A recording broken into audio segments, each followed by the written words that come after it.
मौजूद है यमुनानगर जिला सचिवालय, जहां पर आपको बता दें कि कांग्रेस पार्टी के द्वारा एक रोष प्रदर्शन किया गया। उनका कहना है कि जो नीट का पेपर लीक हुआ है उसमें काफी बच्चों ने जो है सुसाइड कर लिया, और साथ ही जो महंगाई बढ़ती जा रही है, पेट्रोल की बात करें जिसकी कीमत बढ़ चुकी है, उसी के चलते आज जो है कांग्रेस पार्टी यहाँ प्रदर्शन के लिए पहुंची है। उनका कहना है कि अगर महंगाई बढ़ती है तो गरीब लोगों का क्या होगा, जिनका जो कि एक वक्त की रोटी के लिए काम करते हैं, उनका क्या कुछ हो सकता है जब ये इतनी तरीके से महंगाई बढ़ेगी। प्रशासन क्या है बिल्कुल फेल होती जा रही है, इसके चलते महंगाई अगर देखी जाए तो जो है सिरे चढ़ती जा रही है। ऐसे में अगर दूसरी बात करें नीट का पेपर, जिसमें पेपर होने के बाद जो है 4 दिन के बाद ये बोल दिया जाता है कि पेपर लीक हो चुका है, इसमें जो है काफी बच्चों ने सुसाइड कर लिया। जिन बच्चों ने काफी सालों से इसके लिए मेहनत की थी उनके सारे सपने खत्म हो गए। जिस पेरेंट्स ने इसके लिए काफी ज्यादा अपना सारी पूंजी लगा दी, उन्हें भी काफी ज्यादा परेशानी हुई। तो ऐसे में आज जो है कांग्रेस पार्टी यहाँ प्रदर्शन के लिए पहुंची थी और जो है डीसी उपायुक्त महोदय को जो उन्होंने ज्ञापन दिया है। तो आप सभी को रिक्वेस्ट है कि वीडियो को ज्यादा से ज्यादा शेयर कीजिएगा और कमेंट में अपनी राय जरूर दें, और ऐसी खबरों के लिए बने रहे आवाज हरियाणा न्यूज नेटवर्क के साथ। हम सिमरन को दीजिए इजाजत, धन्यवाद। जिला कांग्रेस कमेटी यमुनानगर के द्वारा बढ़ती हुई महंगाई के खिलाफ जो पिछले 4 दिनों में ही 4-4 रुपये डीजल पेट्रोल बढ़ा दिए गए हैं, उसके खिलाफ, और जो नीट की पेपर परीक्षा बार बार लीक हो रही है, हमारे देश के बच्चों का भविष्य को खराब किया जा रहा है, उसके विरोध में ये जन आक्रोश है। आज हमने उपायुक्त महोदय के माध्यम से महामहिम राष्ट्रपति का नाम ज्ञापन सौंपा है और सरकार से मांग की है कि भाई पेपर लीक को बंद करिए। कब तक आप हमारे बच्चों के भविष्य खेलेंगे? क्या सरकार का फेलियर है? सरकार की आत्मा नहीं है पेपर लीक रोकना? सरकार की मनसा ही नहीं है। कम से कम 28 बार पेपर लीक हो चुका है, सरकार इसको रोकना नहीं चाहती। सरकार की मनसा पूरी शिक्षा प्रणाली को खत्म करने की है। सरकारी स्कूलों को बंद किया जा रहा है। गरीब का बच्चा कहाँ पढ़ेगा, कहाँ जाएगा?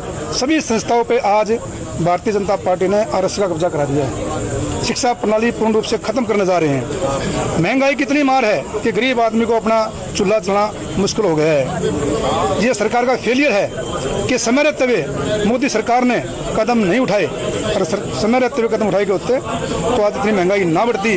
प्रधानमंत्री जी, उनकी पूरी सरकार चुनाव में व्यस्त रही, देश की जनता को झूठ बोलती रही कि देश में सब कुछ चंगा सी, लेकिन हालात देश के इतने खराब हैं।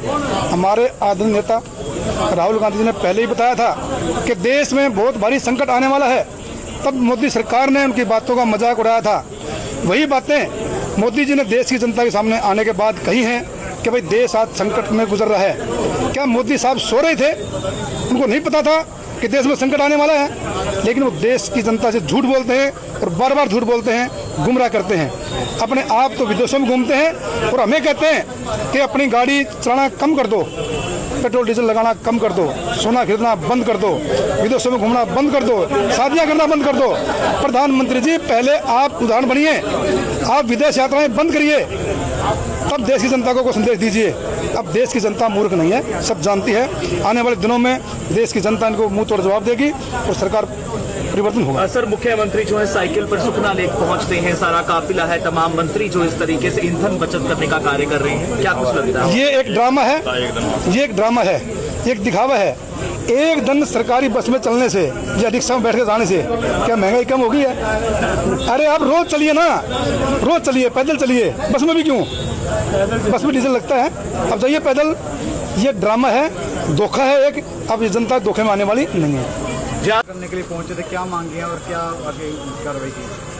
हमारी पहली मांग तो है, जो अभी पीछे ये नीट की परीक्षा हुई थी, उसमें जो है 22 लाख जो बच्चों ने परीक्षा दी थी, और वो जो है फिर 2-4 दिन बाद ये सरकार ने कह दिया लीक हो गई है, तो रद्द कर दी। तो सरकार ने तो एक शब्द कह दिया, रद्द कर दी।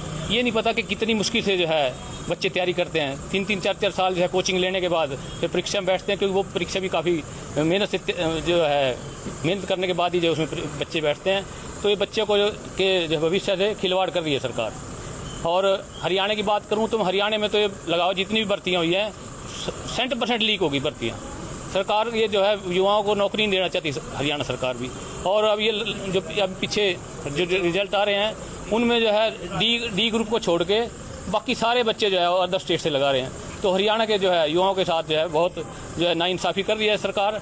और बेरोजगारी दर की बात करें तो हरियाणा में जो है सबसे ज़्यादा बेरोजगार दर है सारे देश में।